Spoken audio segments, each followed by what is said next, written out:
14 اگست 1931 کو جموں کشمیر میں پہلی بار کشمیر ڈے منانے کا پروگرام بنایا گیا۔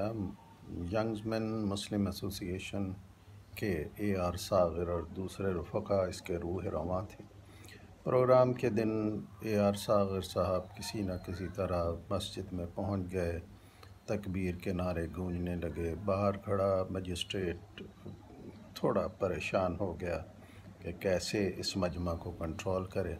فوج بلا لی گئی۔ ڈوگرہ فوج کا ایک دستہ میجر محمد خان کی زیر سربراہی وہاں پہنچا۔ میجر کے دل میں مسلمانوں کے لیے کہیں ایک چھپی ہوئی محبت ضرور تھی۔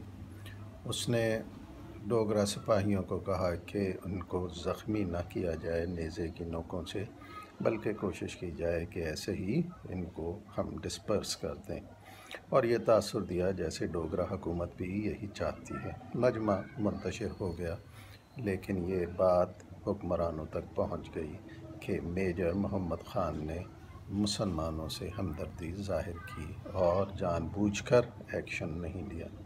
میجر کو فوراً فوج سے نکال دیا گیا۔ کہتے ہیں کہ اپنی زندگی کے آخری 8-10 سال تقریباً 8-10 سال انہوں نے انتہائی کسمہ پرسی میں گزارے۔ وہ لکڑی کے ٹھیکیدار کے گودام کے چوکیدار کے طور پر بھی کام کرتے رہے۔ دکھ کی یہ بات ہے کہ نہ ہی پاکستان اور نہ ہی آزاد کشمیر کی حکومت نے ان کی کوئی کسی قسم کی معاونت کی۔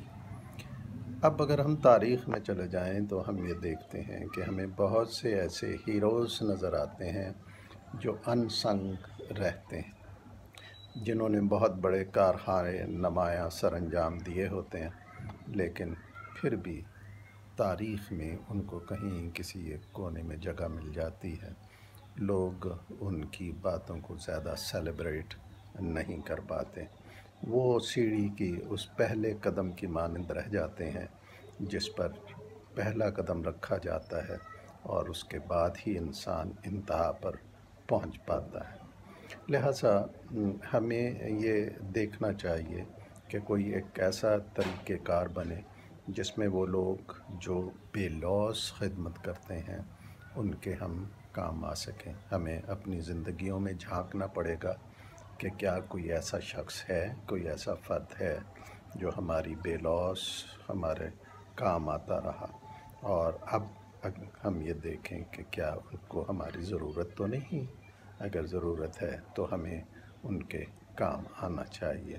یہ ہماری دینی اور اخلاقی ذمہ داری ہے، دینی اور اخلاقی یقیناً دونوں ذمہ داری ہیں کہ ہم ان کے کام آئیں۔